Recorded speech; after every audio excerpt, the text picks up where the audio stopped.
Hi hello வணக்கம். இன்னைக்கு நம்ம கேப்டன் புகழ் பாடும் வண்ணமாக அவர் நடிச்ச படங்களை தொடர்ந்து நம்ம திரைவிமர்சனம் பண்ணிட்டு இருக்கோம். அந்த வகையில இன்னைக்கு நம்ம பார்க்க போற படம் என்னன்னு பாத்தீங்கன்னா மெட்ராஸ் வாதியார். இந்த படம் 1984 ஜனவரி 14 பொங்கல் அன்று இந்த படம் ரிலீஸ் ஆச்சு.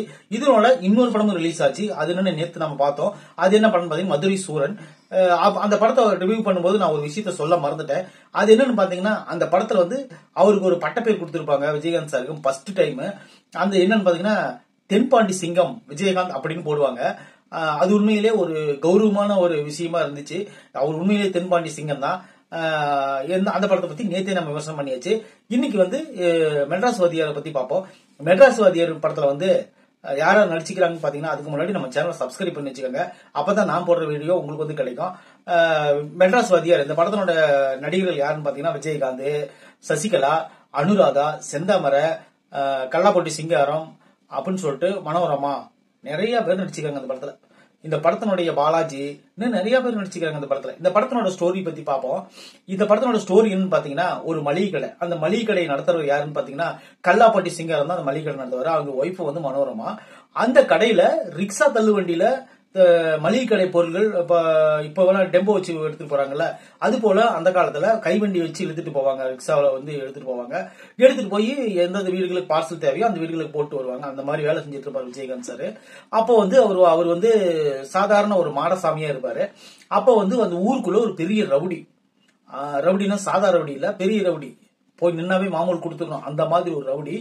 அவர் யாருன்னு பாத்தீங்கன்னா செந்தாமரை. அவருக்கு அல்லக்கை ஆளுங்க பாத்தீங்கன்னா லூஸ் மகனும் இன்னொருத்தரும். இவர் என்ன பண்றாருன்னு பாத்தீங்கன்னா அந்த ஊர்ல இருக்க எல்லா இடத்துலயும் வசூல் பண்ணிட்டு இருப்பாரு. போனாவே எல்லாம் பயந்துகிட்டு காசு எடுத்து கொடுப்பாங்க. இப்படி போயிட்டு இருப்பாரு. ஒரு டைம் என்ன பண்ணாங்க பாத்தீங்கன்னா நம்ம ஹீரோயினியான சசிகலாவை அவர் கொஞ்சம் டாவு கட்டிடுவாரு. டாவு கட்டினோடனே அந்த அம்மா என்ன பண்ணுனா உடனடியா இந்த மாதிரிலாம் பண்ணக்கூடாதுன்னு டப்புன்னு ஒரு அரைஞ்சிருவாங்க. அரைஞ்சுனா அந்த அவமானம் தாங்க முடியாம செந்தாமரை என்ன பண்ணுவாருன்னு பாத்தீங்கன்னா அடுத்த நாள் அவர் வம்பளியா பண்ணுவாரு. பண்ணோடனே நம்ம கேப்டன் கம்முன்னு இருப்பாரா, ரிக்ஷா வண்டி ஒரு ஓரம் கட்டிட்டு செந்தாமரை ஒரு ஓரம் கட்டிடுறாரு. கட்டின உடனே அடுத்தது என்ன பண்றாங்க பாத்தீங்கன்னா அந்த குப்பத்தில் இருக்கிற எல்லாருமே சேர்ந்து இனிமேல் நீ தான் எங்களுக்கு வாதியாரு, நீங்க சொல்றதான் நாங்க கேட்போம் அப்படின்னு சொல்லிட்டு அந்த குப்பத்துக்காரங்க ஒரு முடிவு எடுத்துருவாங்க. அதுக்கு காரணம் என்னன்னு பாத்தீங்கன்னா இந்த ஊர்ல மிரட்டிட்டு இருந்த செந்தாமரை தான் பெரிய ஆள் நினைச்சிட்டு இருப்பாங்க. அவரையே அடிச்ச நம்ம மாடசாமி அதோட பெரிய ஆளு, இவர் தான் இனிமேல் வாதியாருன்னு சொல்லுவாங்க. அப்புறம் என்ன பாத்தீங்கன்னா இந்த கதை இப்படி போயிட்டு இருக்கும்போது சசிகலாவும் விஜயகாந்தும் ரெண்டு பேரும் விரும்ப ஆரம்பிச்சிருவாங்க. அப்புறம் அனுராதா அப்படி அவங்க ஒரு சினிமா நடிகை ஆகணும் அப்படின்னு சொல்லிட்டு மனோரமா அவங்க பொண்ணா வருவாங்க. அவங்க என்ன பண்ணுவாங்க பாத்தீங்கன்னா ஒரு லவ் பண்ணுவாங்க. இன்னொரு லவ் பண்ண மாட்டாங்க. அந்த பையன் இன்னொரு பையன் நான் உனக்கு சினிமா வாய்ப்பு வாங்கி தரேன் அப்படின்னு சொல்லிட்டு அனுராதாவை கூட்டு போய் ஏமாத்தி கர்ப்பமாக்கிடுவாரு. அது ஒரு தனி கதை.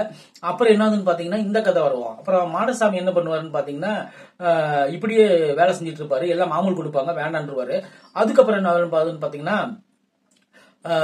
செந்தாமரையோடைய குரு வருவாரு. அவர் மெட்ராஸ்ல இருந்து ஆல்ரெடி மெட்ராஸ்ல தான் நடக்கும் அப்படிதான் சித்தரிச்சிருப்பாங்க.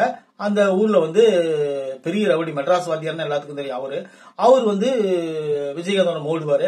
மோதுனு நம்ம கேப்டன் அவரையும் அடிச்சு தம்சம் பண்ண உடனே சொல்லுவாரு, இனிமேல் நான் வாத்தியார் கிடையாது, நீ தான் இனிமேல் இந்த மெட்ராஸ்க்கே வாத்தியாரு அப்படின்னு சொல்லுவாரு.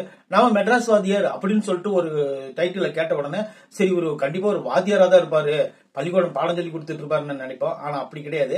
இந்த படத்துல இவர் சண்டை போட்டு வாத்தியார் ஆனதுனால மெட்ராஸ் வாத்தியார் அப்படிங்கிற ஒரு பேர் வாங்கிடுவாரு. அப்புறம் என்ன பாத்தீங்கன்னா இந்த ஒரு கேப்ல இன்னொரு சம்பவம் நடக்கும். அது என்ன சம்பவம் பாத்தீங்கன்னா அந்த கர்ப்பிணியான மனோரமைங்க அனுராதா அந்த பொண்ணை என்ன பண்ணாங்க பாத்தீங்கன்னா கல்யாணம் பண்ணி வைக்கணும். அதுக்கு விஜயகாந்த் சார் என்ன பண்ணுவாருன்னா உங்க பொண்ணுக்கு அந்த பையனை பணக்கார பையனை கல்யாணம் பண்ணி வைக்கிறேன், பாலாஜி அவங்க சன்னு, அவரை போய் கல்யாணம் பண்ணி வைக்க கூப்பிடும் போது அவர் பணக்காரர் ஆல்ரெடி ஒத்துக்க மாட்டாங்க. ஒத்துக்காத இருந்தப்ப இவர் என்ன பண்ணாரு, கடத்திட்டு பையனை கடத்திட்டு கல்யாணம் பண்ணி வச்சிருவாரு. கல்யாணம் பண்ணி வச்சதுக்கு அதுக்கப்புறம் அந்த ஊர்ல ஒரு எலெக்ஷன் நடக்கும். எலெக்ஷன் நடக்கும்போது எல்லாரும் என்ன பண்ணுவாங்கன்னா ஆதரவு கொடுன்னு பணம் கொடுப்பேன்னு சொல்லுவாங்க. பணம் கொடுக்கறதுக்கு போக மாட்டாரு. பணம் கொடுக்காத ஒரு நல்ல மனிதரை பார்த்து ஆதரவு கொடுப்பாரு. அப்ப அந்த எலெக்ஷன்ல பாலாஜி நிப்பாரு. நிக்கும் போது என்ன பண்ணுவாருன்னு பாத்தீங்கன்னா பாலாஜி எனக்கு நீ ஆதரவு கொடுக்கணும் அப்படின்னு சொல்லி கேட்பாரு. ஆல்ரெடி நான் ஒருத்தருக்கு ஆதரவு கொடுத்துட்டேன், உங்க மாதிரி பணக்காரங்களுக்கு நான் ஆதரவு கொடுக்க மாட்டேன், ஓட்டுக்கு யார் காசு கொடுக்க மாட்டாங்களோ அவங்களுக்கு தான் நான் ஆதரவு கொடுக்கணும். அப்பயே அந்த கட்சியினுடைய தாக்கம் அவர் எல்லா படங்களையும் அரசியல் தாக்கி தான் எடுத்திருப்பாரு. எந்த படத்துலயும் அரசியல் இல்லாம விஜயகாந்த் சார் படம் எடுத்ததே கிடையாது. ஆரம்பத்துல இருந்தே அவருக்கு அரசியல் மேல அப்படி ஒரு ஈடுபாடு இருந்தது நம்ம கண்கூட பார்க்க முடியுது இல்லையா. அப்புறம் என்ன பாத்தீங்கன்னா அவரு அரசியல் ஒத்துக்க மாட்டாரு. ஒத்துக்காது இருந்தப்ப விஜயகாந்த் சாரை வந்து தீர்த்து கட்டணும் அப்படின்னு சொல்லிட்டு செந்தாமரை கிட்ட ஒரு அமௌண்ட் பேசுவாங்க. பேசணுன்னே உடனே அந்த ஒரு சீன்ல அதாவது பணக்காரரான பாலாஜி அவர்கள் வந்து பழைய நடிகர் பாலாஜி அவர் வந்து இறந்துருவாரு. அது அந்த பழி வந்து மாடசாமியான விஜயகாந்த் சார் மேல வந்துடும்.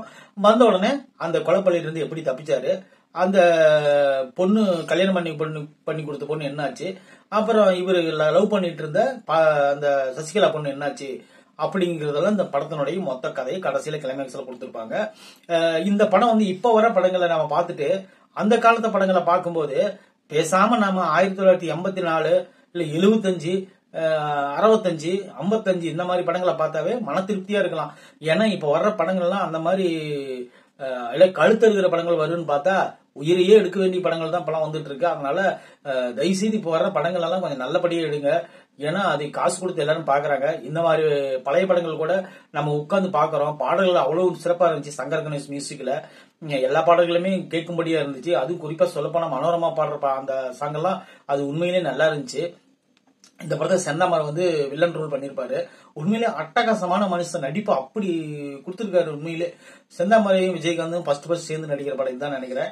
ஏன்னா அந்த அளவுக்கு அவர் கூடவே இருந்து நல்லா சப்போர்ட்டிங்கா நல்லா நடிச்சிருக்காரு. அப்புறம் இந்த படத்துல வந்து கல்லாப்பட்டி சிங்காரம் காமெடிக்கு லூஸ் மோகனை போட்டிருப்பாங்க. உண்மையிலே மனுஷன் அந்த காமெடி எல்லாம் படத்தை பாருங்க, அப்ப உங்களுக்கு புரியும். நல்லா பண்ணிருக்க அப்படியே லூஸ் மோகன் இந்த படத்துல. அப்புறம் என்னன்னு பாத்தீங்கன்னா மனோரமாவும் ஓரளவுக்கு காமெடி பண்ணிருப்பாங்க. அப்புறம் நிறைய சீன்கள் வந்து இந்த படத்துல பாத்தீங்கன்னா எல்லாமே விஜயகாந்த் சார் டூப் இல்லாம சண்டை போட்டிருப்பாரு. குறிப்பா அந்த சிலம்பம் சீன் எல்லாம் நல்ல அருமையான ஒரு ஃபைட். அதெல்லாம் மெட்ராஸ் வாத்தியோட பண்ற ஃபைட் எல்லாம் உண்மையிலே அது நல்ல ஒரு சூப்பரான ஃபைட். குறைஞ்ச பட்சம் பார்த்தாலும் 6-7 நிமிஷத்துக்கு மேல அந்த ஃபைட் நடக்கும். உண்மையிலேயே இந்த படம் வந்து நீங்க ஒரு டைம் பாத்தீங்கன்னா கண்டிப்பா உங்களுக்கு பிடிக்கும்னு நினைக்கிறேன்.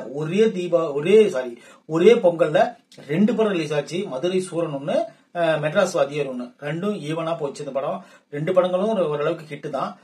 மதுரை சூரன் வந்து ஒரு ஹிட்டு, இது ஒரு ஹிட் தான். ஒரு 100 நாள் பக்கமா ஓடின படங்கள் தான் ரெண்டும். நாளைக்கு வந்து வேற ஒரு படத்தோட நம்ம சந்திப்போம். அது வரைக்கும் நம்ம சேனல்ல நீங்க சப்ஸ்கிரைப் பண்ணாதவங்க பண்ணி வச்சுக்கோங்க. இல்ல கமெண்ட் பண்ண முடியாதவங்க கமெண்ட் பண்ணுங்க. கமெண்ட் பண்ண தெரிஞ்சவங்க கமெண்ட் பண்ணுங்க. லைக் பண்ண முடியாதவங்க கண்டிப்பா லைக் பண்ணுங்க. அப்புறம் என்னன்னா அப்புறம் நம்ம வீடியோ வந்து நீங்க ரெகுலரா பாருங்க. தேங்க்யூ.